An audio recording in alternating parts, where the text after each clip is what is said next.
And then we are going live. And we will make sure that everything is hunky-dory. And then we will invite... Oh, that's going to be interesting. We're going to have a little bit of tranquil chimes in our background, I'm thinking. Yeah, there's worse things. There are worse things. Yeah. No frogs tonight. Like our neighbors with the... No frogs. Oh, did you see the neighbor's mailbox? No, what happened? It's down. It's down? Yeah, like laying on the ground. And I heard them, like, the neighbor that was yelling at the kids the one time. Right. Yeah, him. He and some people were chatting very loudly last night. Oh, were they? Yes. So we may have had an alcoholic... adult beverage or two. Adult beverage may have been in... I don't know. I don't know. Knowing him, probably. And then this morning, and they were laughing. And I'm sure. And then this morning, his mailbox was down. I thought, oh, that's probably not good. Not a good thing, no. I'm thinking. I thought, I don't know what was funny, but that shouldn't have been. I'm sure it was funny at the time. Okay. Hey, folks, the chat welcome. room is already rhyming. I'm telling you, it's already going. Hang on. We are here. We are getting some things set up, and we're going to have our guests on tonight in about 2 seconds. They're waiting for us. So I am just getting this part set up. They're rhyming. They're rhyming? Yes, rhyming. Or rapping? Rapping or rhyming? Drank so deep, I created a leak. Is Mark on? I was wondering. Yeah, really. No. All right, so that's on. Let's get some stuff on here. Let me put the presets in. Interesting how it keeps the old preset now. The last one that was on there. That's interesting. I find that rather cool, especially since you know what. Maybe just a tea. It is better for me. It is. All right, so we got some good stuff. We are way too close. We are close. I'm like, yeah, there I am. There we are. Okay, that's a little better. All right, the cameras are getting set up. Now you know I don't know what the show's about tonight. She does. We had a meeting. I came home and I'm like, and I was tired. You're tired? Yeah. Okay. You're trying to be Southern. Your arm Tourette's are going off again. That's because you're trying to be Southern. It activates it. And then he says, "Hey, do you want to do this?" And I was like, I don't know. What are you doing? He said, "This is a meeting." I went, "What?" You can't surprise meetings on me. Well, you have to, otherwise she runs away. So I'm going to do an invite to our guests and get them on. Yeah, I do tend to run So away. tonight we are gonna have, you'll probably hear it in the background, and if you'll notice, I'll show you in a second here. Yeah, we have wind chimes in the background. We have wind chimes right outside the window of the GeoSnippits studios. It's also known as the backyard. Also known as the backyard. From our mansion. He hates it when I do that. From our mansion, we have, and that's 1,300 square feet. Actually, it's 14. I think. To a Smurf, this is a big place. Fair enough. Okay, I'm just Emily saying. thinks it's a yes, our Geo puppy thinks it's great. Yes. And by the way, guys, the invite's been sent out to Memfis Mafia, so hopefully they'll be on shortly. They were in the show notes a little. Okay, whoever's typing in the dark blue. You got to lighten it up because we can't see. Very hard to read. Especially from a distance. And I am already blind as it is. I was going to say, I'm old enough to have to worry about things like that. I already got bifocals. Shh. Is there such thing as quadfocals? Because it's like I don't know, but there are trifocals. My dad has them. Wow. Yeah.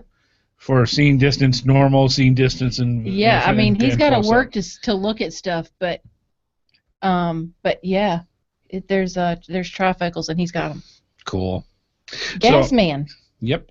Gasman 71 is here. Awesome. I think that's a very cool name. We're gonna have a lot of cool people tonight. Good stuff. And I bet he's from Colorado. How do you know? I don't know. Everybody's from Colorado. They will be tonight, that's for sure.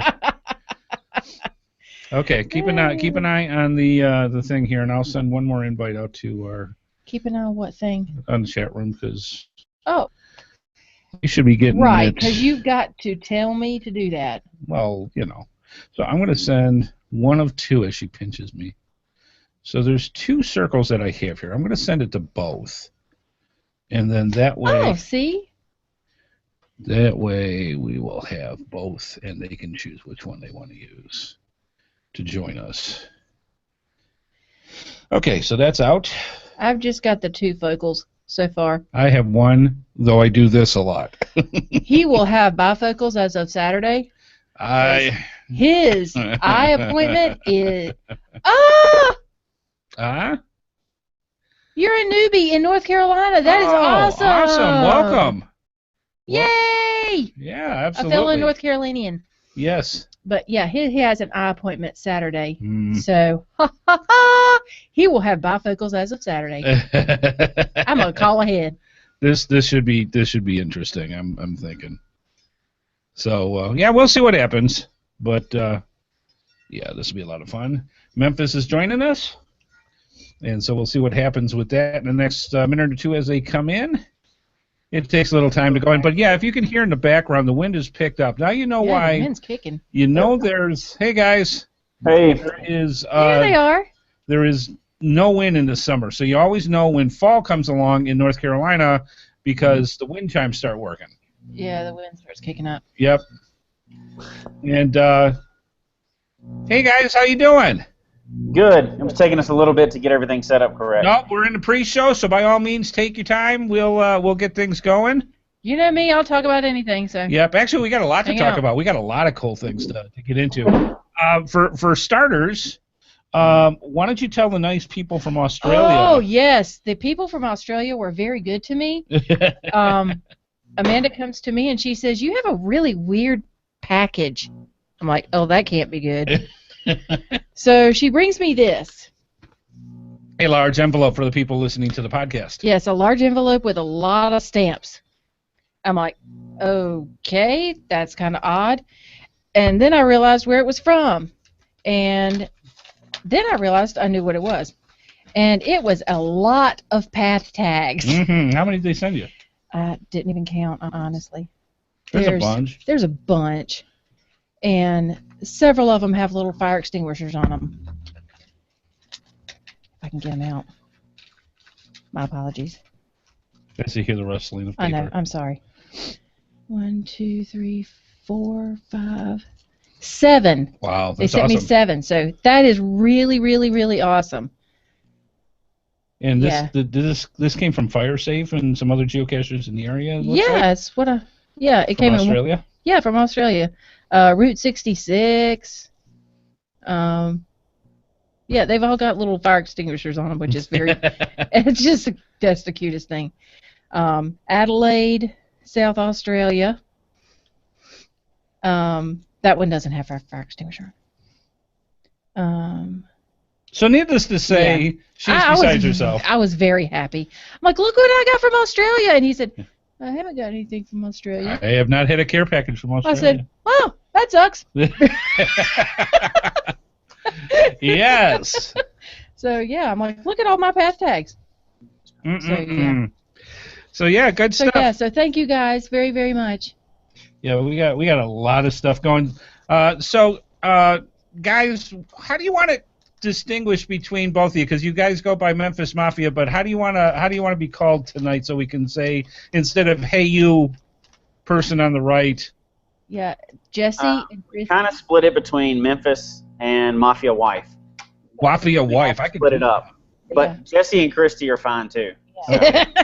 Mafia Wife has much more mystique to it. Oh yeah. She's kind of dangerous that way. That's awesome. In case you haven't noticed, ladies and gentlemen, boys and girls, we've got Memfis Mafia on tonight for our guests, and we're going to be featuring them when we start the podcast in about another 20 minutes or so. But if you're familiar with the pre-show, which an awful lot of you are, and if you're not, let me tell you what it is. Basically what happens is we just kind of talk about stuff when it comes to what's happened over the past week or so and different things that are going on. And there is so much stuff going on right now with things, especially with the holidays coming up. But we've just got so many different things coming up with the show that's going to be. We'll talk some about it tonight. We got some new contests and some new sponsor things going on. Things like this where Amy gets pat tags. I'm actually going to have to get her a decent sized picture frame now. I know. Because she's starting to get into quite the collection. Salty CA said I need a 4x6 frame. Yeah, I'm thinking you're up to 4x6 now. Yeah. The 2x2 frame's just not going to cut it anymore. Yeah. But we got, let's see, what was another one? We had cool prizes. We've got a heck of a prize coming up for a contest just before Christmas. It's going to start literally this weekend. It's going to start this weekend, and it's going to go to about probably the week or two before Christmas. So you guys can get all geared up for that. Let's see. The other thing, we got another company that sent us a board game for geocaching called Cache Me If You Can. And it's a nice size board game. They gave us some coupons for percentages off for people that we can give away as prizes. And so that's the second out of 2 games we've got to review yet. Yes. It's rough when you got very little time. Can't even play a card game. Yeah, we got Geocacher that we got to do now that they got a lot of the rules worked out. So that'll be a lot of interesting stuff. But we just got so many things going on. The weekends, I've been. Yeah, I get to take care of a toddler and an infant Saturday, while you get to go get bifocals. I am not getting bifocals. Yes, you are. No, I will. Yeah, you are. I will go another 4 years doing this. I'll call ahead. Thank you. You're welcome. I appreciate your extra effort with that. I'm sure you do. Wow. But yeah, lots of stuff. Just good things going. Lots of geocaching things going on. The holidays are coming. The holiday you guys gift are lists coming are to Tennessee. Yay, we're excited. Yes. Awesome. What part of Tennessee? Well, we're going to Memphis and Nashville, but we're going to pick up some fried chicken and barbecue along the way. So. Yeah. Awesome. Yeah, it should be fun. We're taking a road trip from Colorado to. Well, 2 of us are, and 2 of us are flying. I'm flying. There you go. go. That's what I'm talking about. Yeah, the teenager and I are taking a road trip, so we're going to hit a few states along the way and have some fun. Take a couple days driving, so should be fun. She'll have her permit 2 days before we leave. So. Ooh. Oh, geez. That's another reason why I'm not taking the road trip. Yeah. May the force be with you on that one. It's scary, but it'll be fun. Yeah. That which does not kill you gives you gray hair. Gives you gray hair, believe me. I got an 18-year-old. Woo! But no, good luck with that. That's gonna be a lot of fun. That sounds like fun, though. Teach her a lot of parallel parking in between caches. That'll be good. Oh yeah, there we go. When we survive, I'll be happy. There you go. That's it. That's awesome. Yes, by the way, if you're picking up in the sound tonight and in the podcast, if you're hearing the gentle ringing of chimes in the background, for the people that came in, I'll show you the picture here. It is in those weird temperature ranges right now in North Carolina where it's nice and cool out. It's probably in the 60s somewhere in the temperatures outside, but inside the house it warms up during the day. So we actually opened up the windows, and yes, this is the you wondered what was behind the red curtain. Yeah, it's a window. On the side. It's a window, and we've got it open, and just outside our window we have one of our mini wind chimes. And so you're going to get serenaded tonight every once in a while when the wind gusts. And we can hear it pretty good in our ear pieces. We'll see what happens with what happens for the rest of the time for everybody else as they go. So if they get suddenly tranquil while they're driving their cars or at work listening to the podcast, then you're welcome. I'm just saying. Okay. Wow. So you guys have been doing a lot of stuff lately. I've seen you've been busy.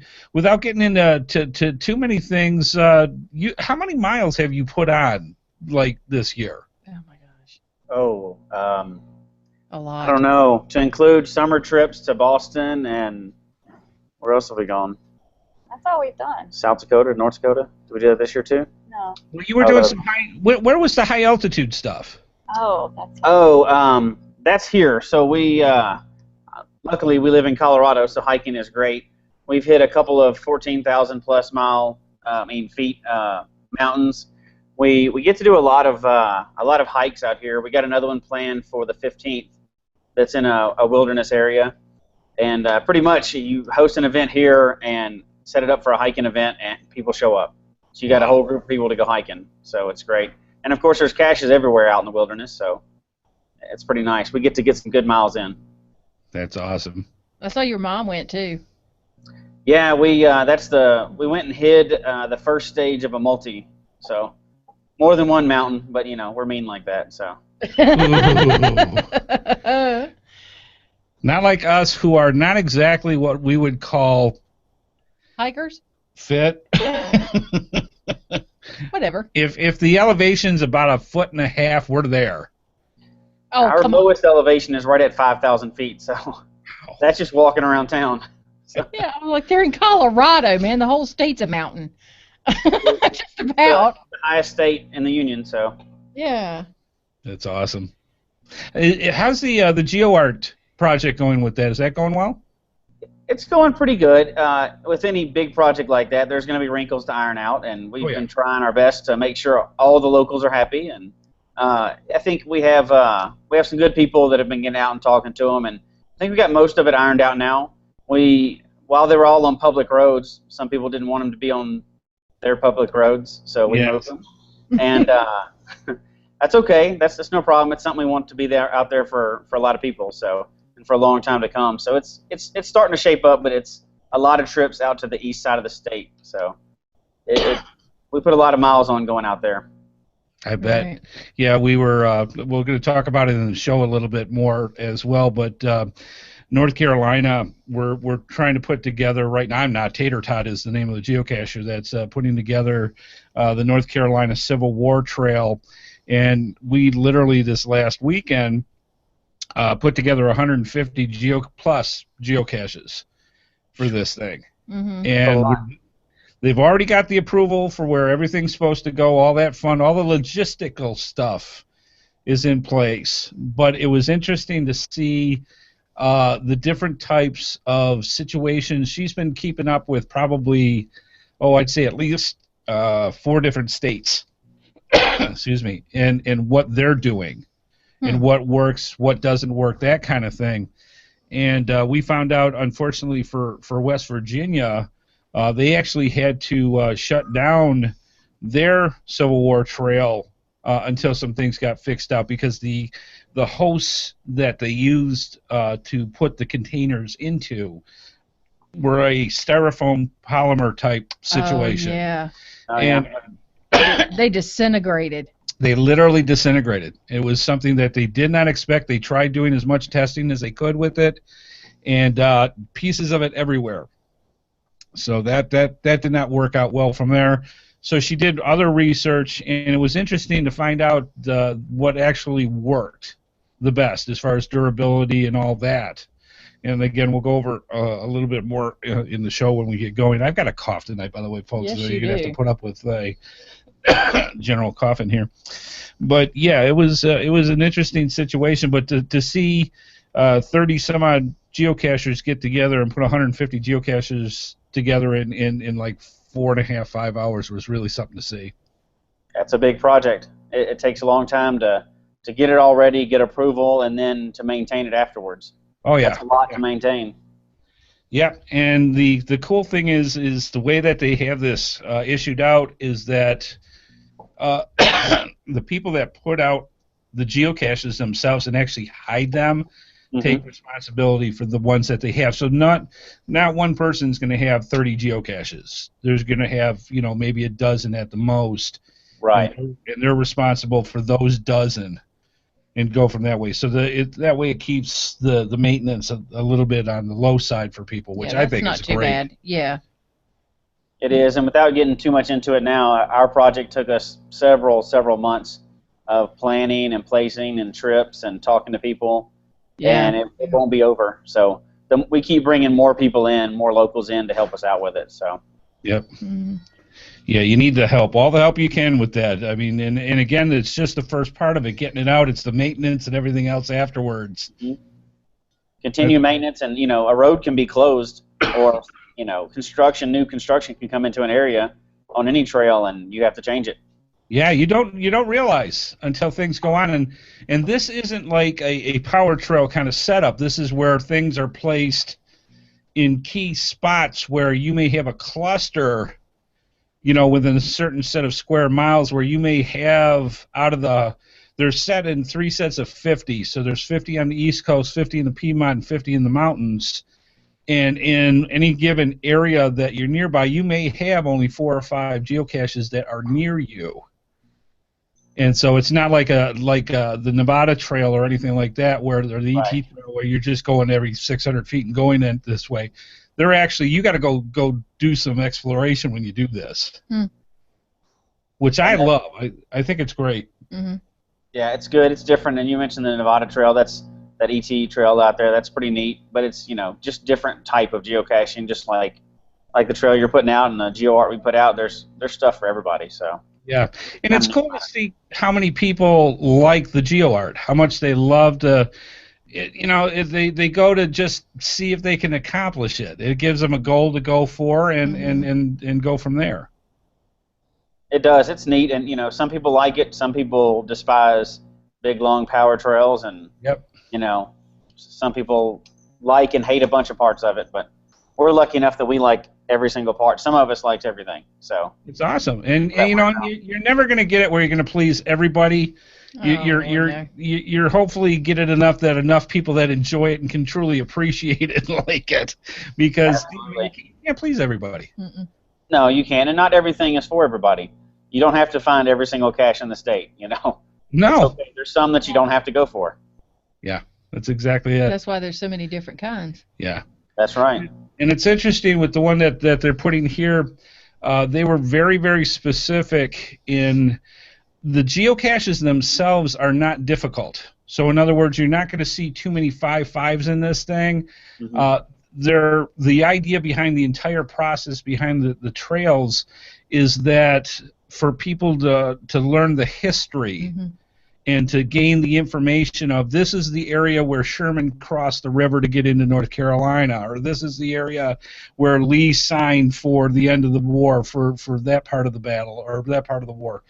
It's much more for the history and learning, and the geocache just brings you to the places. It's an educational thing. Yeah. Instead of just the numbers. Yeah. So it makes it interesting. Yeah. She likes that. She likes the history. Christy likes the history a lot on that stuff. I don't care about that as much as I do about the hike to get there and the fun. Oh, yeah. I'll go all day for one, and she wants to learn something or do a bunch or drive around town or. It's wonderful. That's the whole beauty of geocaching, is to be able to do that anyways. Because for me, I could be in the mood today for a while. I could really go into learning some history and spending the time and just taking my time doing it. And then there's other times where I want to get the numbers, I want to get the stuff, I want to find the place and go from there. And absolutely. So it's whatever grabs me at the time, and I think with a lot of geocachers, they'll go that way. Yeah, we're kind of all over the place like that too. One day you may want something really hard and a real challenge, and some days you may just want to lift a lamppost skirt, Exactly. Some days you're very thankful for those. So. Yeah, exactly. Yeah, some days it's like, would you lift that for me? Yeah. We have our littlest one. We send her out. She'll take care of those for us. We don't even have to get out of the car. So. There you go. That's See, great. That's why you have kids. It's one of the definite reasons. We went through. Matter of fact, I used to take Amanda all the time, and it's funny. We would sit there and we would get to the point of, okay, Dad, we've got 35 geocaches we found in a day. We got to break the record. All right, let's go. And we take off. And then the next thing you know, you're on a greenway, or you're in a park, or you're in some other ones, and you're just talking to each other, which nowadays is, I don't know, unheard of for some reason. But sit there and have that time of just talking and just enjoying the walk. Suddenly the numbers don't seem so important.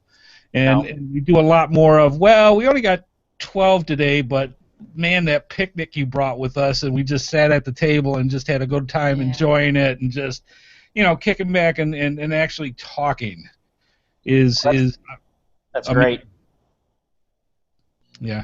We're kind of looking forward to that on the trip. The oldest and I are driving out there, and we're splitting it up into 2.5 days.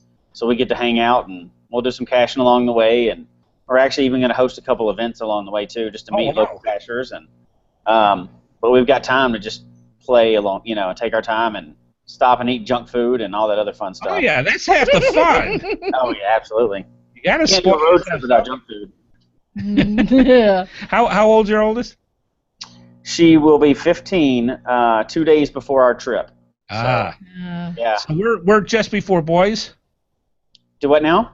We're just before the boys phase now. We got about 10 years. Yeah. I have to think about that. Yeah. No, it looks like we got into the boy phase already. Well, I see the mom going. Yeah. Mm-hmm. They're mistaken. They don't know. No. That's why I have a double-bladed broadsword that I keep out for just such emergencies. I like that. I need to get one of those. Oh, they're very good. Very, very dramatic. Especially when you slice a pumpkin or a watermelon right there. Yeah, I like that. I need a sword, babe. Yeah. Okay. It's a deterrent. Yeah. Awesome. All right, hey folks. By the way, we've been just kind of jabbing here, and we're going to be wrapping up the pre-show. And thank you so much for coming on by for the show before the show. And in just a couple minutes, we're going to be starting out the GeoSnippits Reboot Podcast.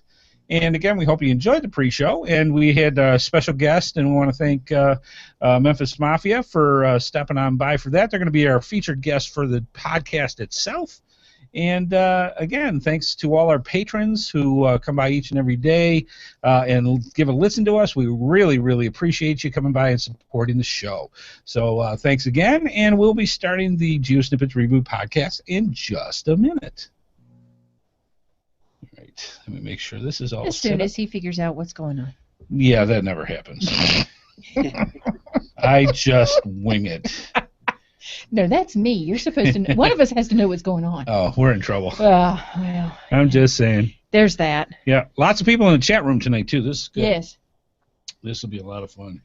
And Christy stepped away for just a second. She's on call, so she had to make a phone call. She'll be right back. No problem. Oh, okay. We got another minute or two anyways. Good Hang deal. on. One quick second. Awesome. All right. Yeah, my sister-in-law is a PA, so she's on call periodically, and in the middle of the night, her phone will ring, and my brother just rolls over and is like, "Really?" Throughout the last about 18 years, at least one of us has always been on call. So yeah, that's and she's about 10 years in. So yeah, it's quite a life. Yeah, that's and God bless you for doing it, because that's a necessity. And my father was a peace officer as well, so we knew a lot of that as well. And there'd be a lot of times just like that. It's like, I gotta go. Yep. Yeah. So that's what you gotta do. My brother's a paramedic. Fortunately, he's down to 12-hour shifts. So. Down to 12-hour shifts. Yeah. Wow. So he's pretty happy about that. I bet.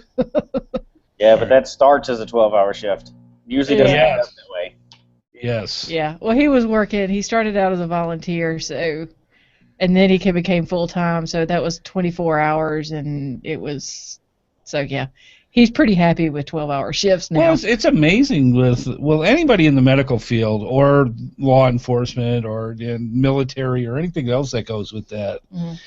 You never realize how much it affects the family. Yes. Of course, now he has 2 small children, so he's never really off duty anyways. Because one of them's always falling down something, banging his head or whatever. So. Well, I find that very useful for things like that. Yeah. It's like, oh, he fell again. Not like my dad, which would be get up, brush yourself off, and go play. Okay, Dad, thanks. If there isn't a lot of blood or something broken, you're fine. Go play. Yeah, you're not making an extra orifice, whatever. Don't worry about it. Memories. The love. Wow. Yeah. Good stuff. All right, folks, we're going to be starting the GeoSnippits Reboot Podcast in just a second. We got special guest Memfis Mafia being on tonight, and we are so excited. They are definitely friends of the show, and if you've been in the chat room or anywhere around the podcast, you know them from discussions and different talks about, and if not, you've seen their blog, and if not, we're going to tell you where to look, because there is a lot of good information that they have. They got tons of stuff going on. So we're going to be starting that in just a minute. Like now? Yeah, give or take. I'll wait for Christy to show up. We got different things. We were talking about people being on call and that. And I can remember a lot of times with my dad and that, there'd be times I'd see him like at midnight. You know, for me being a small kid, I would see him for midnight for a couple minutes for weeks. Mm-hmm. And go that route. I mean, it's not an easy life to go through stuff like that. Wow, good stuff. You actually get used to shift work, though. I don't know. Do you ever get used to it? Mm-hmm. Sometimes. Yeah. Some people. You don't really? No. Yeah. I'm going on 18 years. I'll still never be used to shift work. Really? The guys I work with, they're like, when they go on light duty, because they're inevitably going to get hurt. It happens. Because it's what they do. Yep. They complain so much about having to work light duty because it's 8 to 5 Monday through Friday.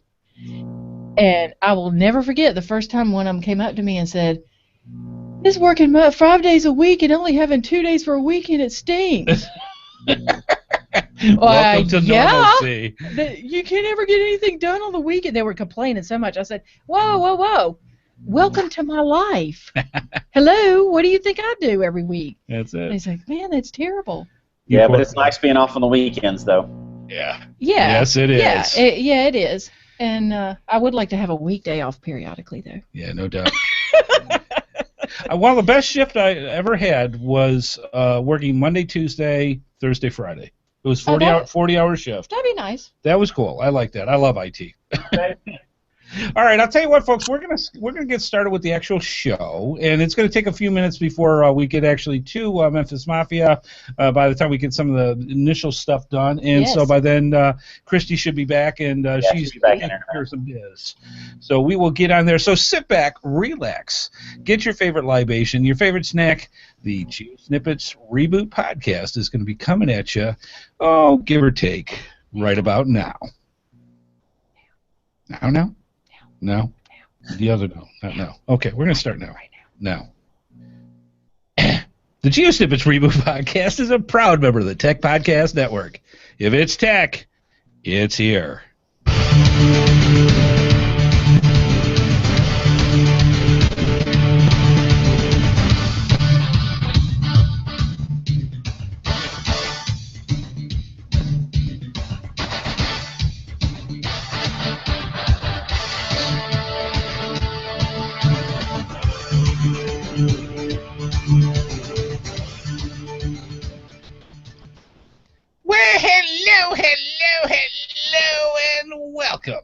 Welcome to the GeoSnippits Reboot Podcast. I'm your host, Andy HeadHardHat Smith, and I'm here with the wife who's shaking her head going, what am I doing with this lug?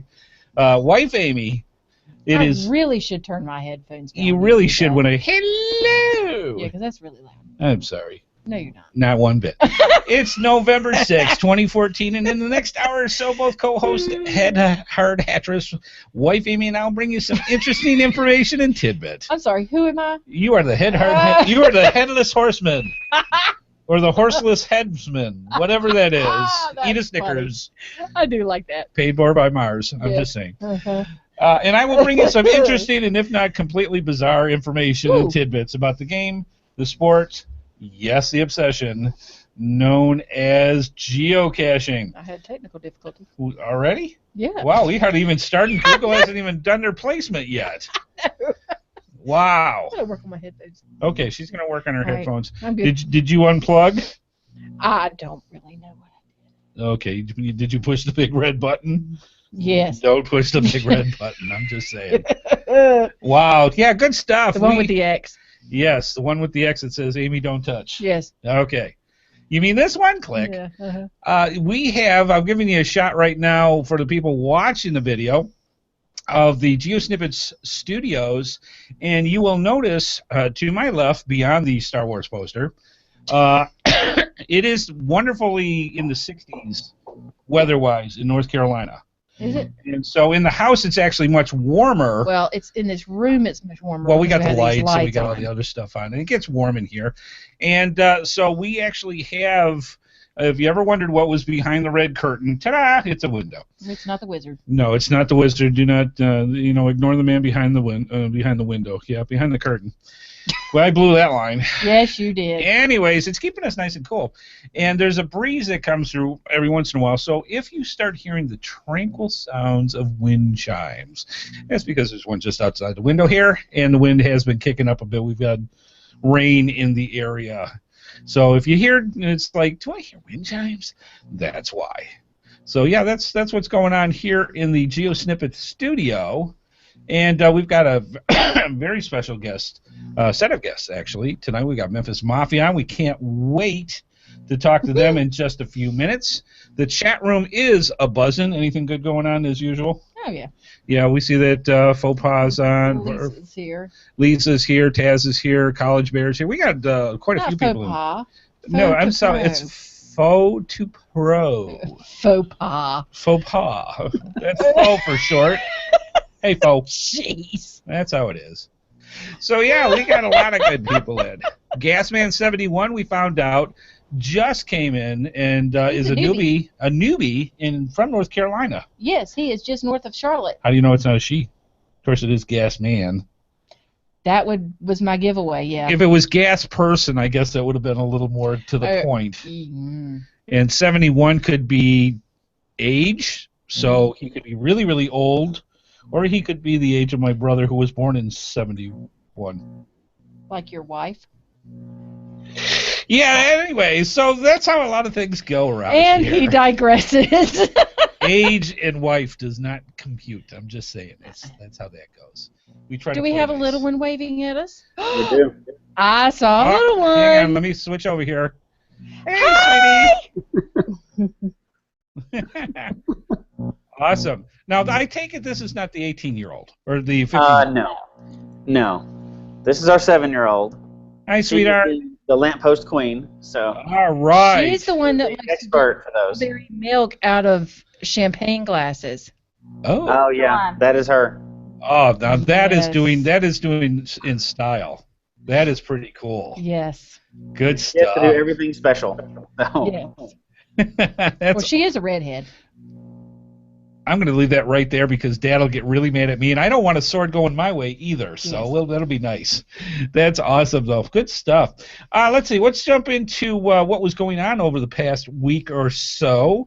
I'll tell you what, folks. I had a great time meeting up with about 30-some-odd, almost 40 geocachers on Saturday. We met up for the Putting It All Together North Carolina 150 Civil War Geo Trail event. Now, this was something I had never seen before, was that we had literally, like I said, 40 geocachers, some indoor, some outdoor. The weather was not the best. It was one of those things where it was in the 70s the day before and in the 50s the day of. And it was rainy and windy, but they were prepared. They had... It's tater tot, man. They had huge tents with kerosene heaters inside to help warm the paint so it would dry quicker. Not actually, up in flames, but it was one of those things where it was made so that it was a warming tent. It was literally somewhere we could paint stuff, put in, and let it cure quicker. A kiln. Well, kind of. It was nice, though. I'll tell you what, it was a very popular place. It was either for the fumes or the heat. One of the two, people liked it. All right. So I'm just saying. But we just had a great time. And it was nothing like seeing this machine that developed where you have all these geocachers having their roles into creating these 150-plus geocaches. And it was awesome. And within, several hours, we had it done. Mm-hmm. Those puppies were cut, glued together, waxed, because there's a PVC ring around it, so they waxed it. They glued it together, painted, labeled, filled in with another, because if you've heard this a million times from us in the past, PVC pipe containers is not the waterproof thing you thought it would be when it comes to a geocache. So that's why we put a container in. Basically what we painted and made was the hosts, and we would put the geocache, which was a one of those larger preformed tubes, inside that. So that keeps everything nice and dry and the way that it's supposed to be. Very professionally done. There's like 30-some-odd people working on it, too. Oh, yeah. Yeah. And so we you know, all the logbooks, everything's professional, nicely done, huge project. And it was fun helping HeadHardHat, who is the person that came up with all this craziness, go. And I believe it is about mid-March. I want to say March 14th is when the actual trail gets put out. We'll give more information about it, because there's some huge events that are going to be bringing in a lot of people to know about this. That'll be a good weekend for me then. Yes, very much so. So we're going to have a lot of fun. We'll give much more information about the NC Civil War Geo Trail coming up in March, and so this will be a lot of fun. And just it was great to see so many. I never in my wildest dreams thought 150 geocaches could get made that quickly and that well. So lots of fun, more information in there. And if you're interested, we'll have in our show notes how you can check out on Facebook more about the trail itself and what it's going to pertain to. So that'll be in the show notes. All right, Miss Amy, what do we got going on your end? Our next patron hangout, which is Saturday, November the 15th, which is next Saturday. Next Saturday, yes. Yeah, at 2 p.m. And it will be a special hangout because we are going to give away a very special prize. Yes, the holidays are coming. The sponsors, let's just say, have been very, very, very, very, very, very, very, very. Okay, that's enough. Very generous. And so we have got some really great prizes that we're going to be giving away with the holidays coming up. Yeah. And we're going to be giving away at least one during the actual patron hangout. And the reason you said, well, normally we have this kind of later in the year. Why are we doing this so early this month? Well, the 22nd didn't turn out because of some things that we had going. My boss is retiring. And that's a huge. The town of Apex will be showing up for this if you want to know what that's going to be like. Oh my gosh! And so I'm very sad. Yes, and the next weekend after that is Thanksgiving weekend. Yes.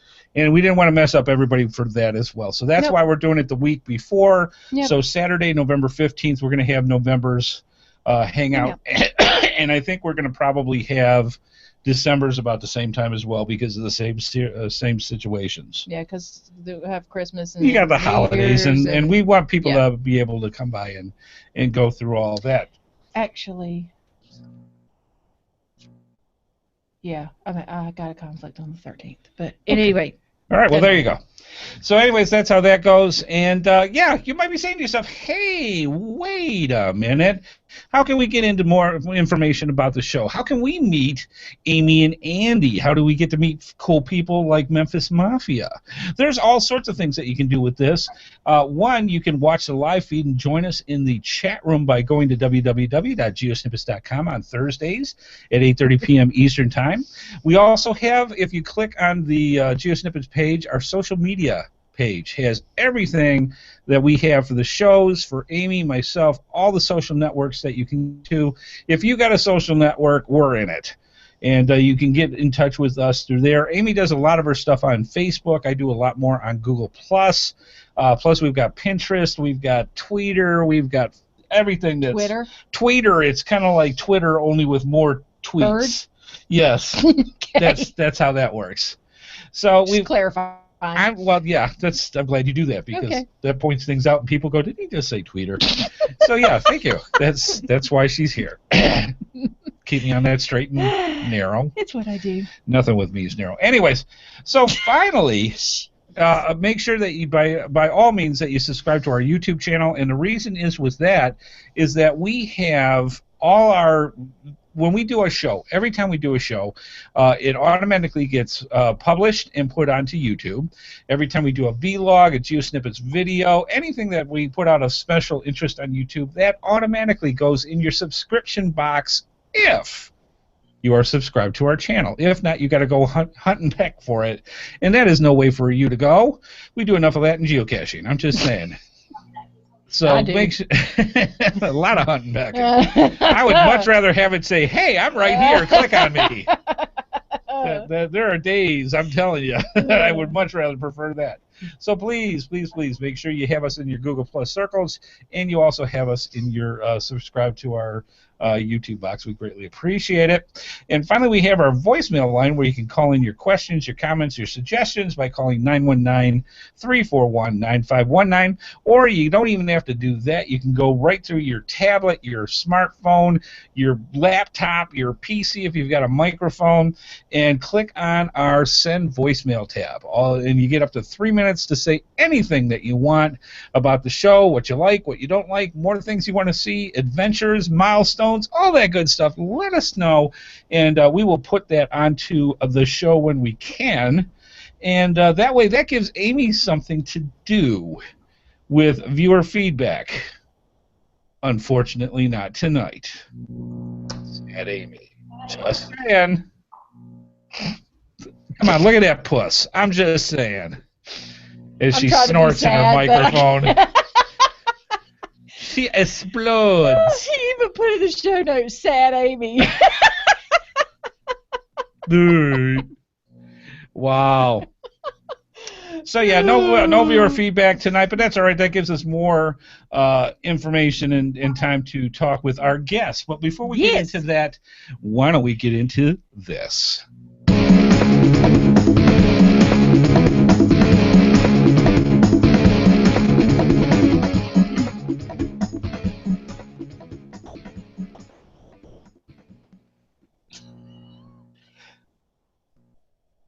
That's my cue. Yes, it is. Thank you for telling me.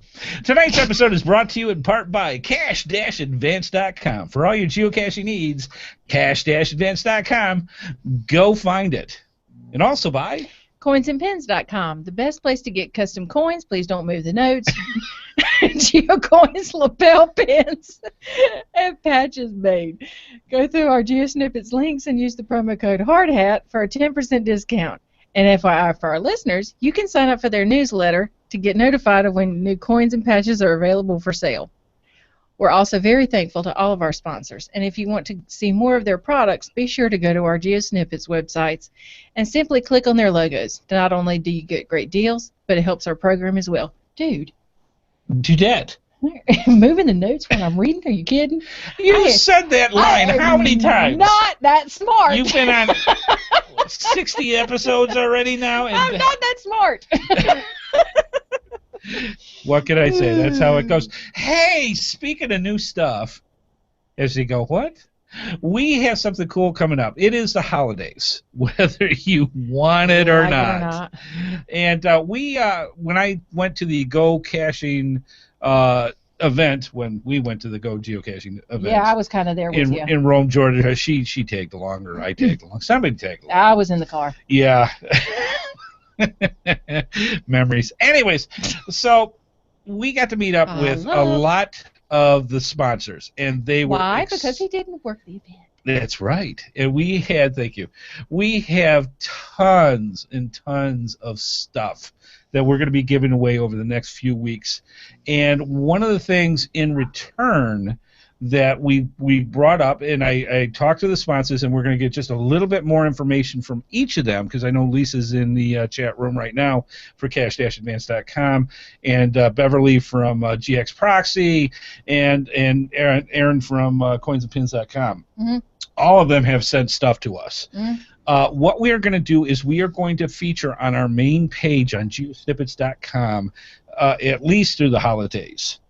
Is because of the holidays coming up, we're going to have kind of a sponsor corner set up. And the way that this is going to go is there are things and products that the sponsors would like to feature this year. And to do that, we are going to put some of those items onto this area on the main page, and you're going to see things. Like, say, for example... Like dots or pink elephants? No, but products. Ooh, and things even better. And there are different things that you may not even know that they have. For example, for Cash Advance, one of the things that they want us to promote a lot this year is the new jewelry line that they have out with all the different things that they have. So we're going to have featured items on there, and there's going to be promo codes in there that you get discounts with. So that way you come to geosnippets.com, you check things out, you click the items, you go to the website, you buy it, and you get the benefit of that. GX Proxy is another one. I didn't know this until I talked to Beverly. Now I'm telling all you fine folks about this right now. Did you know, and I know for our friends that are on the other side of the Great Pond, Europe and Cleveland and things like that. If you Jersey, we love your country, Jersey. There is, besides gxproxy.com, there is gxproxy.eu, which not you as a sheep, EU. And the reason why I'm telling and why this is going to be of great interest to the people over Europe way for that is that if you buy the products from GX Proxy from gxproxy.eu, you're buying it through your currency and through the savings of buying in your countries over there, as opposed to paying all the extra fees and stuff that go into buying them from the America side. So just to let you know, as a benefit right there, gxproxy.eu, check it out if you're on that side of the world, and you probably will save some cash with that. So I thought I'd throw that way. So we're going to have this. We're going to have contests. We are going to have, starting this weekend, you're going to have to come out and check out geosnippets.com. We are going to be giving away a Borg Cube from cash-advance.com. Not just one or two geocoins, the entire cube. All 6 of them. 6 sides that we're going to give away. They're gorgeous. We'll show you what they look like in the pictures and then and on the shows as it goes. There'll be more details on how you enter into the contest and what you need to do. We're not going to make it difficult. We want as many people involved in this as well. And if you're a patron, yes, you get extra benefits. Just saying. So we're going to have this and so much more starting this weekend. Check out geosnippets.com for Sponsors Corner, and all the details will be there. So that it'll be a lot of fun. All right, let's move on.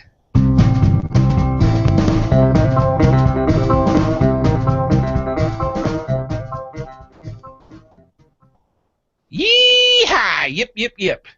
Geocacher Spotlight, Memfis Mafia, GeoSnippits Reboot Podcast, episode 87. Now, we have been waiting for several weeks now to have Memfis Mafia on, and this is going to be very interesting because half of the Memfis Mafia tea, thank you, is actually kind of on call right now. So if you see Christy come and go, that's not their fault. They're out there keeping life and limb for the rest of the humanity in Colorado. So, but she's doing her thing. So. Well, we do have Jesse on. Yes. And from Memfis Mafia, and we're going to bring on. Hey, Jesse, how you doing? Good. Very good. I'm going to make it here so the camera actually shows you fine folks there, so that'll be good. Yeah, so this is great. And again, we know that Christy's right now kind of taking care of some biz while we're doing this, and we totally understand with that. But why don't we, before she steps on over and starts talking, why don't you give yourself a little geocacher spotlight and tell us about Team Memfis Mafia? Okay, Memfis Mafia is our family team name. It's me, and I did make her up. She's really like 10 feet away. She's here. So Christy and I, and then we have the 2 girls. We have a teenager and we have a 7-year-old. So we all get out as a family, and we go into the family name Memfis Mafia. And when we're out doing trivia or any other activities that we do, we use that name for just about everything. So that's kind of our family team name for all of it. That's awesome. Where are you guys based out of? So we live in northern Colorado, near Loveland. Well, near Fort Collins at the very north end of Loveland. It's about an hour north of Denver, which is an odd name to have Memfis Mafia coming from there, but we're actually from Memphis, so we were both raised in the South, and the girls came from there most of their life too. So but now we're here and love it out here. It's great. That's awesome. Now I have to ask, where's the Mafia part come in? So it's not Mafia like the criminals. So my wife is a big Elvis fan, and Elvis's Rat Pack, his version of the Rat Pack back in the day was called the Memfis Mafia. So we again, we're from Memphis. She's a big Elvis fan. She actually worked at Graceland for a little while. Wow. And we knew we kind of wanted a team name that had something to do with where we came from. So we looked it up and ended up deciding on Memfis Mafia, and we ended up having to change the name by one letter, because every time you Google Memfis Mafia, if you spell it the correct way, it comes up with Elvis. So we just changed it, and we've kept that ever since, and have just developed a logo and moved with it there, and even our even little coffee mugs. Oh, there it is. Whee! There we go. Awesome. We're all crazy with ordering stuff online, and we've played with it ever since. So it's become kind of a fun family thing. It's amazing how that incorporates into your lives like that. Yeah, real quickly it takes over things. Oh, it does. So you guys actually have, and I took and pulled up your some of your profile here. You guys have well over 2,000 caches now. How long have you been geocaching? Well, we started our first cache we found in Memphis years ago. I think it was in 2009. And we didn't like it. We didn't like caching at the time. Somebody showed us one, and it was under a lamp skirt, and nobody seemed to like it. They weren't interested in it. I came home that day from after work and told them about it, and the girls were younger then. They said, "Nah, that doesn't sound like fun." So we didn't do it. And then we moved to Colorado in the end of 2010. Well, the summer after that in 2011, we were bored one day and didn't know the area, sitting at a park, and we saw an article online. And it was about geocaching, so we pulled up just the free app, and there was one like 200 feet away. So we didn't find that one, but hey, so we searched again you'll get there. Got into it after that. So by the end of the day, we spent all day and finally found one.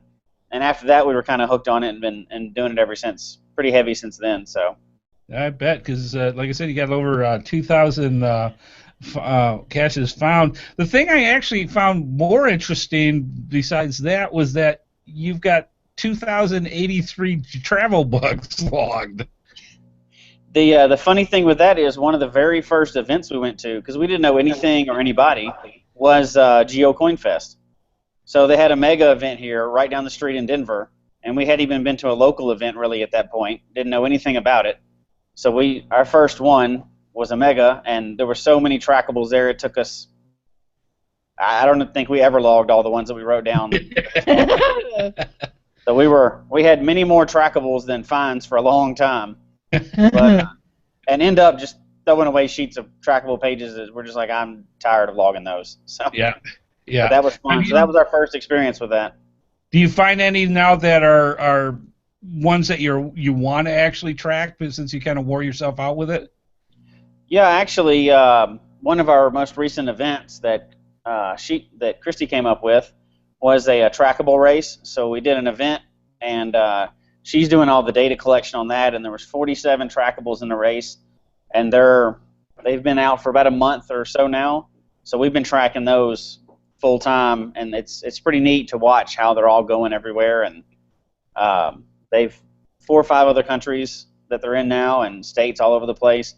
None of them are ours because we're hosting the event, but there's 47 other people that are doing it, and it's fun. She's doing newsletters and everything else with it, so it's been a lot of fun so far. That's cool. That's awesome. I love that. Yeah, that's really great. Now, I'm just trying to think of some of the different things for there. What part of Colorado are you actually in? About an hour north of Denver. Okay. Yeah, so yep. We're north end of Colorado, so Denver's kind of already towards the north, and then we're an hour north of that, so we're only about 45 minutes from getting out of the state. So you can be in Wyoming, and you can be, pretty quickly. There's not a lot of reason to be up there, but you can be there if you want to. So. What kind of terrains? Because we were joking a little bit in the pre-show about this. There's not too many sea-level places in Colorado, it sounds like. No, you can't find anywhere, I don't think, in Colorado under 4,000 feet. So I think that's the lowest point. It's 4,000 something, maybe 4,003 or 400. I don't know. But yeah, it's not like where we came from in Memphis, where you can get 0. So. Yeah, I was gonna say around here you can go to the coast, and I think the lowest is about 5 or 10 feet above sea level. If that. Yeah, a little bit of a difference for that. Yeah. So is it? I've been in Denver before, just on different things with work, things like that. So I was in Denver proper, but I never got out of that too much. You could see the mountains in the distance, that type of thing. What kind of terrains do you normally get or a variety of terrains that you can normally get out of Colorado? Is it all steep mountains and white pines, or how does that work? No, and of course in the bigger cities you can get all the urban hides just like anywhere else, you know. But we are right at the foothills, so you can get to the mountains pretty quickly. And that is one advantage we have here, is there's a lot of high terrain hides. Mm-hmm. So there's ones that are, you know, well beyond my capability. I'm learning, but they're way beyond me, where you've got to have rappelling experience and everything else. But there's I guess we're pretty lucky here. We have a good mix of everything from, you know, like our GeoArt that's way out east to, you know, caches that only a select few people in the country could probably get to. So we have it runs the full gamut here. So. Wow, that's really cool. You know, we had talked about in the past on the show about the GeoArt, and I've actually seen, wasn't it Coins and Pins? We gave one of the coins away of the GeoArt for Colorado. I think they actually got the Mile High coin too. Yes, it's fitting. It's one of the prizes we gave away from coinsandpins.com was the Mile High GeoCoin for finding over, 5,180 feet or whatever it is. Yeah. 5,280 feet. That's it. Okay. And so yeah, but in Colorado it's a whole lot easier. In North Carolina there's a couple of spots, but just a couple. But they're just a little bit more when it comes to that. Why don't we talk just a little bit about the GeoArt there, because that is an impressive piece of work. It's fun. Our group, the Geocaching Colorado group, spent about 6 months planning, and we wanted to do something a little different. So there's power trails that are out there, but we wanted to do a GeoArt version of it, and we also wanted to add a little something different. So we made them puzzles. So the majority of them are puzzles. There's some letterboxes and where it goes as well, but over 900 of them are puzzles. Now they're not impossible puzzles. Anybody can solve them. You know, they're all on Colorado history and facts about Colorado. But it ended up being over 1,000 total geocaches out there. Wow. And it's 60 miles wide and from tip to tip, 60 miles by 60 miles. So bigger than the state of Rhode Island. But it's fun, and it's meant to be done in probably a week's worth of days. So it takes a long time, and hopefully it's something that geocachers in this area or traveling through can go back to for years to come. So it's a fun project, but I would never do it again. We'll be involved with this one for the rest of the time we're caching, so just maintaining that many. There's a group of, and started off with a group of 6 of us and expanded to a group of probably 30-something of us. So we have a large group of people and their spouses too, you know, constantly trying to get out there and maintain, and it's right out east, close to Kansas, so it's a good little ways to get out there, and hopefully we're bringing some revenue to the small towns that it's near, and people are coming in and staying at the hotels and having fun and bringing something to the community out there. So now, when you have over 1,000 geocaches to play with something like that, what is the biggest? Is there a major headache? Have you hit any major pitfalls with this? What's the things that if somebody was going to, because there's a lot of people that we've talked to at events over the past month or so that want to create GeoArt. Mm-hmm. If you were to make advice to them as to what to do and not to do, what would that be? Well, I would say one thing that we tried to do, but one thing we could have done better is get out to the community and talk to the people ahead of time. We did everything on public roads, public access, everything like that. But there were some things that were just unknown. You know, people didn't want people driving down this road for some reason, or you know, an influx of traffic could have disturbed something in the area. So quickly, when we find those things out, which there's always going to be unforeseen things, we change what we can. The maintenance is a big thing. I would tell anybody taking on a big project like that, have a good maintenance plan. There's anchors on the stars, so like large size ammo cans with spare containers. So if somebody's out there and doesn't have any with them and they see one that's damaged, if they choose to, they can take right out of the stock that we have and put them out there. The biggest thing is have a long-term maintenance plan and have a contingency in case a road in the middle of your GeoArt is inaccessible now. If construction plans change and the circle out of the middle of your GeoArt makes it make no sense anymore, then you need to have an alternative backup plan. So, and we were kind of lucky with that. We had puzzles and where I go, so those locations can be a little different than their actual pinpoint on the map. Mm-hmm. So that helped us a little bit with such a big project. Wow, that's something. Now, is it to the point, because it's been out there for what? How long has it been? A few months now. So I think July, the very beginning of July or the end of June is when we had our kickoff party for it, kind of announcement. We had an event, GCCO sponsored, which is the Geocaching Colorado, sponsored an event and kind of revealed it all at one time. So one of the biggest challenges was keeping it secret. So we were trying to do this huge project for a long time, and not secret because we didn't want people to know, but because we wanted to have a surprise. We wanted to have a big, neat event and reveal this big, huge thing that's going to kind of change the landscape of Colorado geocaching, and have it be a fun surprise for people. Long before that, people knew we were up to something, but they didn't know exactly what we were up to. So I think they suspected it was just going to be a power trail, which is also neat, and that scale was still been fun, but we wanted to do something a little different. So it's pretty neat if you get on the geocaching map and you zoom out, you can see the whole art, and it's big. It is. Now, are they expecting any headaches when it comes to winter coming up? Because this will be I would think the first major test would be to see how everything holds up over the, because I don't know how much snow different parts of Colorado get. At least, yes, winter's going to be a big test. Colorado gets a lot of snow, but it's not as much as people think from outside Colorado. It's not Alaska, but it does get cold here, and the big thing is like the difference when you're talking about any kind of the adhesives or containers or any kind of strapping or anything like that. It snows here, but it's drier, so it's not as wet as you get in some other climates, but it will drop sometimes down to 10, 15 below. Oh, but it's so rare that it does that but one time out and they're outside. It can affect Michigan. So. Yeah.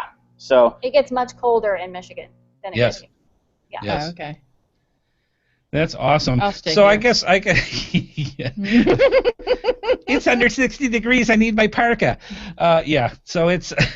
But now 60 degrees here is nice, or even 40 degrees here is nice. So because of the humidity, so we can walk around in shorts in 40 degrees and be fine. And it's not because we're used to it. It's because we're from the South, so it's because it feels better here at 40 degrees. So I believe it. No, I would really be interested to see how everything turns out on the other side of winter, because to me that would be the major test for any trail or geocache in general for something like that. If it can make it through the winter part, then you're pretty much all set. Yeah. No, that's awesome. Now with all the different things that you've done over the years. What are some of the more memorable type geocaching adventures that you guys have gone on? Well, it kind of depends, because a lot of ours that are really memorable are tied to family adventures anyway. Right. We've been lucky enough to cache in the Eastern Caribbean, and my first 14er that I climbed there was a geocache at the top, so that's I won't ever forget that one. We did the virtual Freedom Trail. Where I go?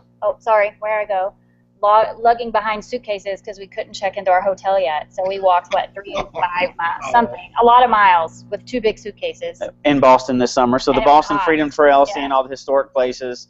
It was hot. We were waiting to meet friends, but they hadn't gotten off the airplane yet. So we were carrying around our luggage for about 3 miles. I don't know. It was hot enough that the ice cream man felt sorry for us and gave us free water. Oh my God. Pity ice cream. I like that. Right? Yeah. But in that same trip, we got to do a Where I Go that was a tour of Salem. So read about the witch trials and everything else. Oh, that's cool. And then one that was on the lighthouse. That was neat. But I think out of that trip, my most memorable, and it wasn't even really a cache so much, is that Jesse put together a quick event. It was supposed to just be a travel bug exchange at a hotel in Rhode Island that we were staying at. And there were probably maybe 12 or 15 cachers from this Rhode Island area right outside Providence that showed up to the hotel. We hung out for about 3 hours, had dinner together.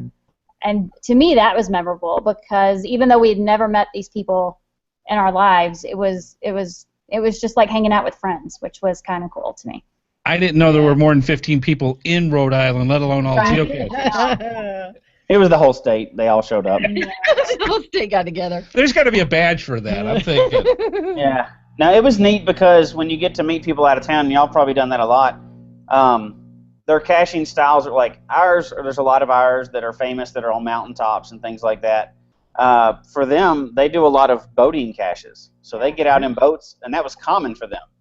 So they have a lot of them and like swampy type areas, and I've never done anything like that, and they said that was common there.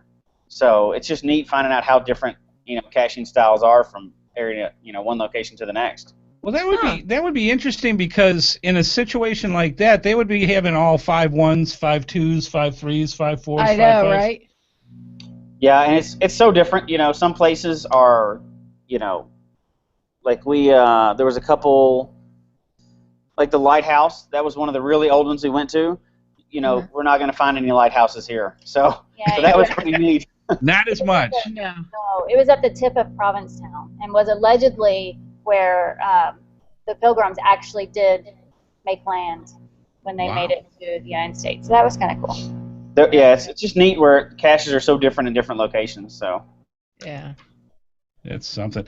Now, because you guys go geocaching as a family, we're running a little long, but that's okay because I really want to. I'm fascinated by a lot of the stuff that you do, and if you want to check out their website, just we'll mention it at the end of the show. But if you go to memphismafia.wordpress.com, you can check out a lot of things that they go on there, and a lot of the stuff that I love. Who's the photographer?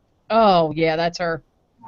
I don't know. Yeah, that's probably her. See, and that's all, and I won't even get into why, but that's all on the iPhone now because we don't have a camera anymore. Oh. Uh-oh. I left the camera in a cab in Chicago like 3 years ago, and he's not letting me forget about it. So. Yeah. I'll get to hold that one over for a while, but no, she it's all iPhone photography and filters and things like that, but. That's the camera that you always have with you. So exactly a lot of our stuff is spontaneous, or most of our stuff is spontaneous. So you have that camera with you. And that's one of our favorite things to do. Sometimes we will just sit around and pull up the computer and just look at caches and exotic places to look at the pictures that people have attached to the cache page. And that's pretty fun. I mean, we've seen some amazing places that are now on our bucket list to go because of pictures we've seen on the caches. Well, that's what we've seen a lot from your site is because now we're in the Piedmont of North Carolina, so we're kind of in the middle. We've got the ocean to one side, which you have all these beautiful ocean-type things going on, and then we've got the mountains to the other side. And we're kind of stuck in this kind of flat land that's in between both. And there's picturesque stuff, don't get me wrong, but when you look at you guys or some of these other very, very scenic shots that geocachers take with it, it's like, that's why don't we live there? Why don't we live there? So it's just keep doing what you're doing with that because a lot of people like us that want to be in all these other areas, and I'd love to say, okay, we could just do that 4-hour trip to the mountains, no problem. Sometimes we just don't have that in our schedule. Yeah. It is hard. We'll never get to go all the places we want to, but we're definitely geocaching was perfect for us because we were travelers before we ever heard of geocaching, and we'll be travelers for our whole life until we're done. And geocaching works perfect with that because we always have a game to play no matter where we go. Yeah. Yeah. So no doubt. That's awesome. Gives us another excuse to go travel. So. Yeah, wow, exactly. That's exactly right. You know, speaking of traveling, this is something that I love asking people who go out as a family when you go geocaching. What are some of the positives, and what are some of the things that tend to be headbanger type? I can't believe we're going through this kind of situations when you go out as a family. Do you run into that? Yeah, I think so. Positives, they're almost too many to list now, but like you mentioned earlier, anytime you can get a teenager to hang out with you and think you're cool, then you're doing something great. Amen to that. Amen. And then to keep a 7-year-old interested for any amount of time in what you want them to do, that's pretty good too. But you know, them getting to hang out and be positive and learn things about navigating and where you are and history and just being active and not just sitting around and doing other things, that's definitely the best parts of it. As far as the negatives. So I would say some of the negatives for us probably are if we're going out somewhere and we just pull up a cache randomly and there's not a good safe place to pull over to park or something like that, we'll just move on, because if it was just me and her, of course I'm silly and do reckless stuff, so I'll just jump out on the highway. But if we have our kids there, we're going to go on. You know, we're not going to teach them bad habits or teach them to be reckless like me. We're going to move on. So. Well, that is one of our inner family negatives, is your recklessness about how Jesse swims rivers to find a cache, or I don't know what else you've done. I've gotten a few injuries over time, but that's okay. That's not what he's talking about. No, I think it is. I think it is what he was talking about. It's a learning experience where you can go, see, kids, this is what you don't want to have happen to you. I mean, that's a learning thing. Well, the biggest thing for us is, I guess the positive aspect of it is spontaneous, but it's family. Yeah. The negative aspect is sometimes we get competitive, especially. I was going to ask. Yeah, and that can make it not fun. So if we have to go get a cache today, or if we don't do streaks, we found out real quick that was not for us. We almost quit geocaching doing that. August of 2013 almost killed us. Yeah. That was not that's not good. That was almost our last day of geocaching at the end of August. But just if we feel like we're forced to do it in a particular day or a particular type, we don't like it. We want it to be spontaneous and fun and a little reckless, and you know, we like it to be fun, not work. We have jobs. We want it to be play. So. Absolutely.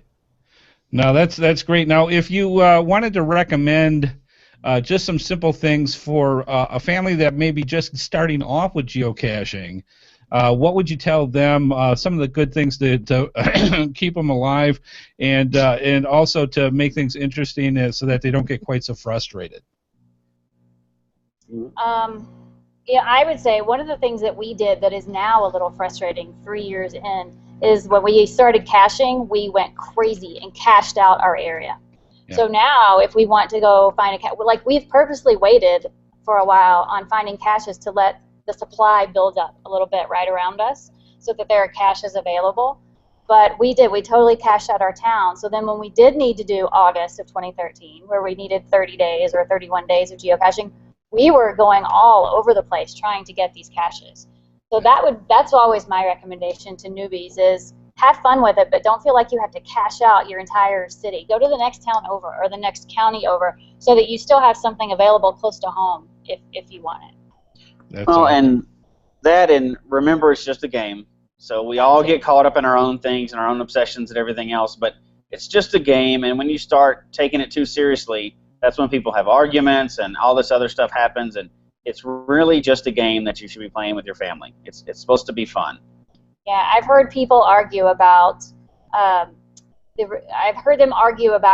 silly things. Silly things about how one cache is better than another cache before, and I'm thinking, this is geocache. It's a game. Why are you really arguing about this right now? This is craziness. So I mean, it's just supposed to be fun and lighthearted, and that would definitely be a piece of advice. Just use it for what it is, a fun, exciting, free form of entertainment that you can do with anyone, whether you're old, young, whoever, and just have fun with them. And go to events. Oh yeah, events. That's huge. Events we have met some amazing people and have some wonderful friends just because we went to dinner on a Tuesday night with a group of geocachers. So that would be my other big piece of advice, especially if you're new, because those events is where you get your geocache wisdom or your geocache nuggets from these people who have 70,000 finds and can really kind of, can really guide you as far as, how to geocache and how to hide caches or just the fun caches in your area as well. And that's the information you're going to get from mingling with the people and going to the events. That is awesome. That's well, guys, cool. Thank you so much. I'm sorry again. We could be talking for the next 2 hours. Actually, with our hangouts, we usually do. Yeah. So it's great having you guys on. We really, really do appreciate it, and we want to have you on again because you guys are just a fountain of information when it comes to stuff, and we just love talking with you, anyways. So thank you so much for being on the show. And how can people find out more about Memfis Mafia if they wanted to look online? So you can pretty much search Memfis Mafia. If you spell it with an F, if you spell Memphis with an F instead of PH like it's supposed to be, it'll come up with us. We went crazy with branding and did Facebook and Twitter and MemphisMafia.com and all kinds of stuff, the Gmail, and You can find us. You can find us anywhere. And one thing we've done, and I know we got to cut it short here, one thing we've done is we got the Google phone number that's personalized. We stick that on our cache pages so people can get in touch with us if they need a hint or anything else. And it's a good kind of anonymous but personal way to reach out to people. But MemphisMafia.com is our blog. So that is great. Well, guys, again, thank you so much for being our Geocache Spotlight, and we're going to have you on again because we just love talking to you, and hopefully we'll see you at the Hangout in November, too. Well, thank you for having us on. All right, thanks again. We're going to continue on with the show, and again, thanks to Memfis Mafia. What a great group of people. We love meeting the family because when you get to see the names and the faces and talk with them, it just makes it that much cooler, and that's why we like Hangouts so much as well. All right, guys, thanks again, and let's move on.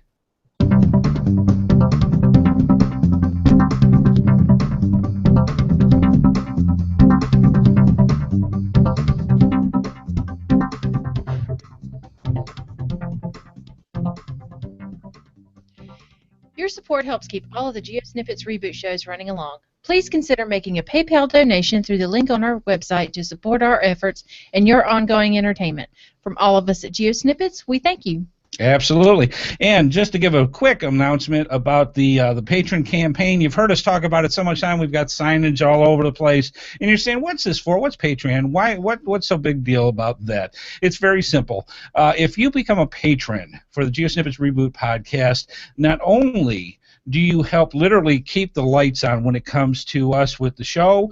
There are a lot of expenses when it comes to what it takes to keep a podcast like this running, and that costs money. And quite frankly, we need all the help that we can get when it comes to things like that.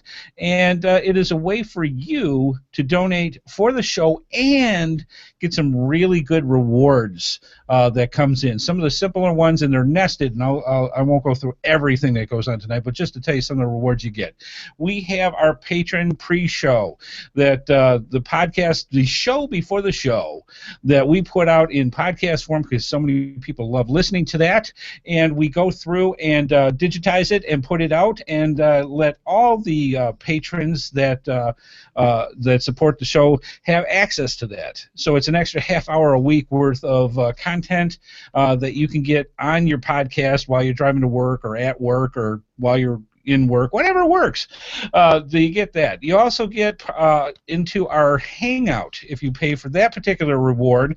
Each month we have, and this has been going on for quite a while, and it's a lot of fun, where you can come in and talk with Amy and myself and a whole lot of other geocachers literally from around the world and just talk about some Hangouts we've had. We almost had about that much geocaching and everything else about whatever people wanted to talk about at the time. A little bit of everything. A little bit of everything, and it's some a of lot it of went fun. this way, some of it went back up here. It's part of the fun. Also, we have our Path Tag reward. So if you get a certain amount, you can get in one of our specialty and very, very, seclusive. Seclusive? Seclusive. That's almost a word. It's maybe the similar to exclusive? That too. That too. But it's so secret, it's seclusive. It's seclusive. Oh my goodness. That you can get to. Nobody else gets them. Only the patrons that get that particular reward. We don't give them away at events. We don't give them away as prizes. You get them as a patron for that particular reward. And the cool thing is, the more you give, the more rewards you get because they're nested. So you get the top one, you get all the ones underneath it as well. So you get a whole bunch of rewards. Nest? It's not an empty nest. It's a full nest full of geocaching greatness. Oh, my goodness. That's what it is. So become a patron. And check it out by going to www.patreon.com/HeadHardHat, or go to any of our GeoSnippits sites and click on the patron logo, and you will go right to our page and check out. And above all, please don't sit on the fence. The bills are coming in for a lot of the things that we have coming up, including the websites, the sponsoring for the different files, the hosting, all that stuff's going to be coming in the next couple of months, and we need all the money we can get to keep everything going. And because of you fine folks, we will be able to do that. So that's what we have for the Patreon sponsorship. Let's move on.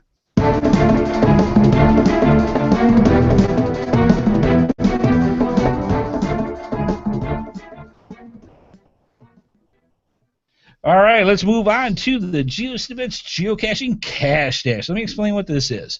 We have got, and it's even more important now with the holidays coming in, we have some of the best sponsors in the geocaching world, and they want to tell all you fine folks about the different type of products that they provide. And to do that, they donate some of those products to us, and we turn them into prizes and give them off to you all. And yes, it was almost Southern, and I didn't even try. So yes, that's what the GeoSnippits Cache Dash is. And each week we give away we have a question with a prize that goes along with it, and Miss Amy is going to talk about question and the prize for last week, which was episode 86. It is a First to Find Geocacher Gold Seal Coin Magazine combo. Okay, I have to show you this. This is going to take a second, and I apologize for the person that I'm opening this. The reason why is because what is in this, I know it's going to drive Amy nuts. It's going to drive Amy nuts. You obviously get a magazine. Yeah. And in there is a envelope, and this is going to blow your mind. I'm going to open the envelope, and inside that is a piece of paper. You get a piece of paper. A piece of paper from Keith, and in there you get a First to Find Geocacher card that they actually make these. If you actually want to go through and have specialty cards as swag to give away, this was very popular at several of the events this year. Yeah. That different organizations do this. First to Find does this. They will create geocaching cards for you that you give away as trading cards to other geocachers. Okay, this is it. I have to show you this. This is like, I told you it came with a path tag. And it does. It comes with a First to Find path tag. Yes. That they have for this, and this is the ultimate in ultimates. This is a beautiful gold seal First to Find geocoin. This is got a lot of heft to it, a lot of weight, and it is beautifully done.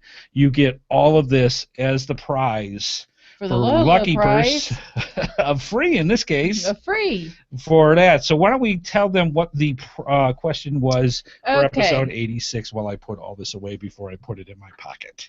In my pocket.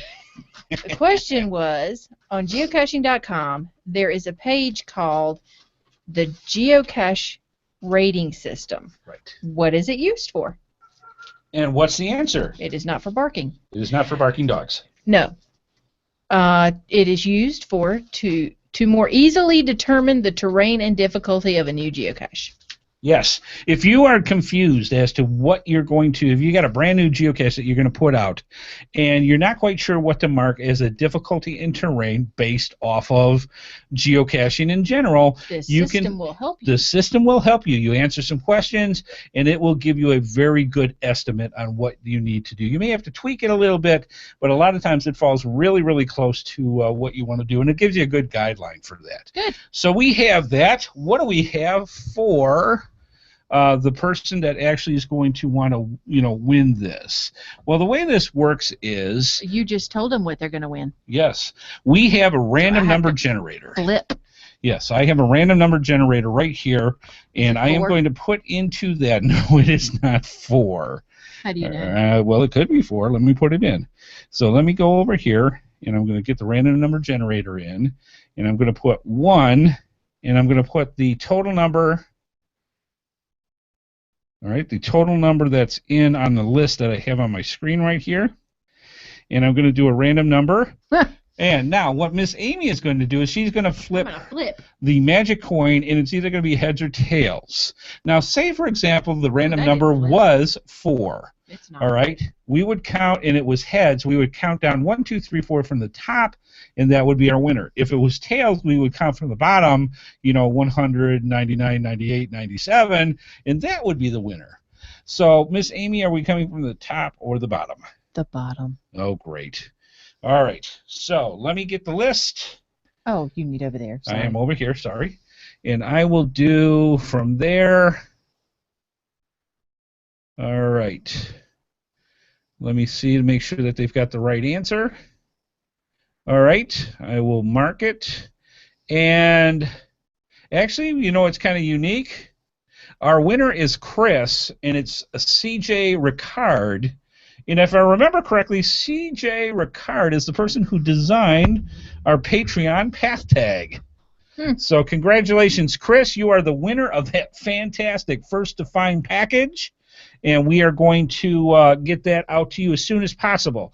Now, while I'm mentioning this, we are several weeks back on putting out the prizes. And the reason for that is, this time, luckily, it's not financially. The reason is we were just so busy. We've had so many events, so many different things taking up the weekends, literally for over the past month and a half. We have not had a chance to get them out. I will do my absolute best to get them out this weekend, right up to the ones that we're giving away tonight. So if you have not received a prize in quite a few weeks, probably at least the last month and a half, again, we greatly, greatly apologize for taking so long of getting this to you, but that's the reason. We just literally, during work, we have no way of doing it to get to a post office, and it's closed by the time we get home, and the only time we have is literally Saturday, and our Saturdays have been booked for a month and a half straight. So that's how that is. We will get the prizes out this weekend. Stay tuned. They're all a-coming. Right before he gets his bifocals. Just before I get my glasses.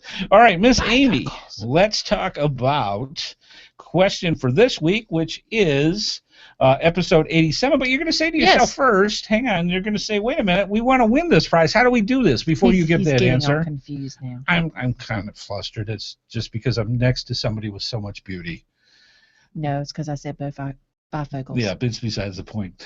To be eligible to win a prize for the Cash Dash, all you have to do is, 1, send in a correct answer. And for this week, you have to have it in by 12 noon Eastern Time for Wednesday, November 12th.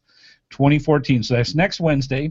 Email it to gsreboot@gmail.com. That's gsreboot@gmail.com. In the subject line, put episode 87 for this week's show. All correct answers will be put into a drawing, just like you saw. Some weeks, for the people in the live chat room, we have a second prize we give away right then, right there. Sorry, folks, not this week, but you know what? You never know. The holiday gift giver may be coming quicker than you think, and we might do it next week. So be sure you stop on by. We've got some wonderful prizes, and tonight is an example of one of them. So be sure that you check things out. Miss Amy, let's tell them about the prize for episode 87. He's going to make me pronounce this. All right, from gxproxy.com and gxproxy.eu. It's this. Oh, she's going to try to get away from it.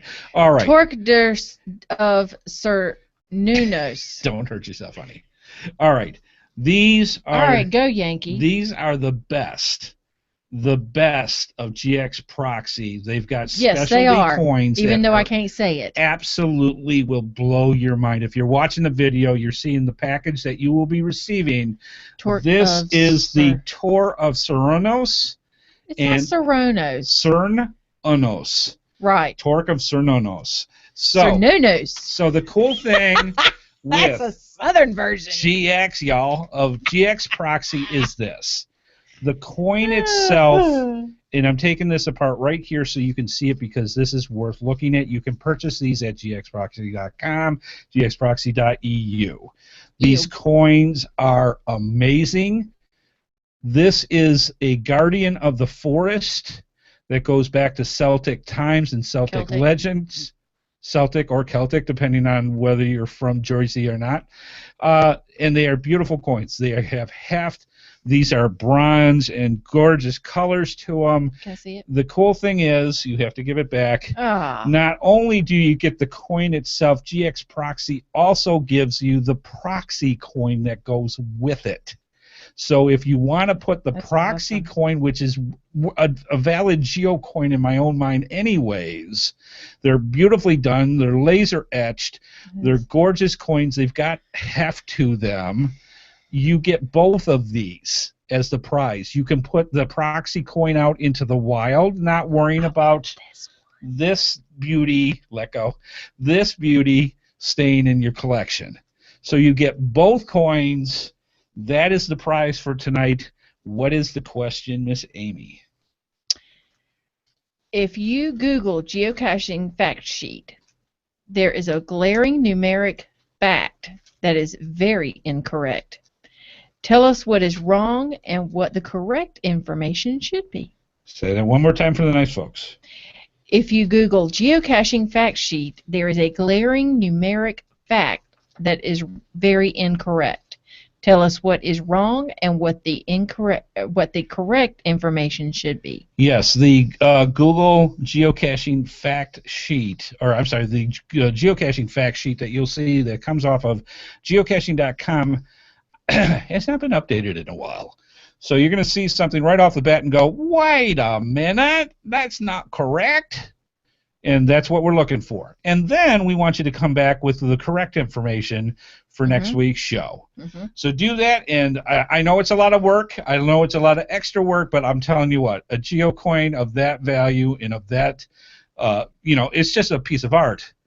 And also get a proxy coin with it. Come on, that's 2 geocoins worth of stuff. Go for it, guys. The answer comes to you next week. All right, let's move on.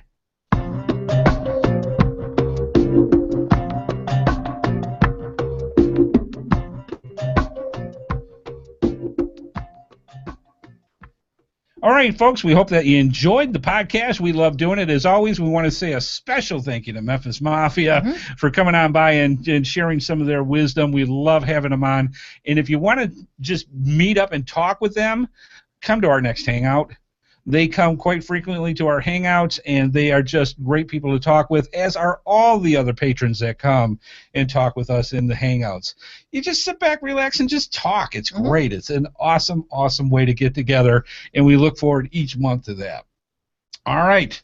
By all means, let us know what you think about tonight's episode, other people that you would like to see as a Geocacher Spotlight. Become a patron, as we just said. That would be very helpful for us for the show. Plus, you get to reap those rewards. And finally, tell other geocachers about our show, especially people that are new to geocaching. And because, let's face it, as you know, and we've got so many other viewers and listeners out there, once you're hooked and you become part of the community, you're part of it. You are just part of it, and you're part of the family, and we appreciate it. And everybody gets along so great. And it's just growing and growing and growing. So please stop on by and tell other people to come on and join the GeoSnippits Reboot Podcast. We want to thank our sponsors, cash-advance.com and coinsandpins.com. Want to thank him, Andy HeadHardHat Smith. What's his name? Thanks, everyone watching in the chat room. Please keep those comments coming in, and we'll see y'all next time. Absolutely. We want to say a special thank you to wife Amy. Thank you, darling, for all the craziness that you bring upon us each and every week. We love you so much. You are so great. And I say that because I have to. The women. Yeah, it's how it is. See you fine folks next week on Thursdays at 8:30 p.m. Eastern Time for another spine-tingling geocacher phlegm-filled really? Geocaching Reboot Podcast. Oh. All right. And also, by the way, next week we are going to be doing the checklist of 100 things any geocacher must do sooner or later. So that'll be our topic for next week. A show with him is definitely one of them. So please come to Raleigh, North Carolina, and I will hook you up on Thursday. See you out on the trails, folks. Have a great one. Be safe out there. See you next week. Bye-bye. Please be sure to join us each and every Thursday at 8:30 p.m. Eastern Time for another episode of the GeoSnippits Reboot Podcast right here on the GeoSnippits website at www.geosnippits.com. The video version of our show is available on YouTube, and the audio version is available on iTunes, Stitcher, Blueberry, the Tech Podcast Network, and many of your favorite podcatchers. We love hearing from our viewers and listeners, so please leave your feedback by emailing us at gsreboot@gmail.com, visit us through our social media sites, or contact us via our voicemail line at 919-341-9519, or use our website Send Voicemail tab. GeoSnippits Reboot is a HeadHardHat production, and is produced by Amy and Andy Smith. The show is copyright 2014 by Andrew T. Smith. All rights reserved.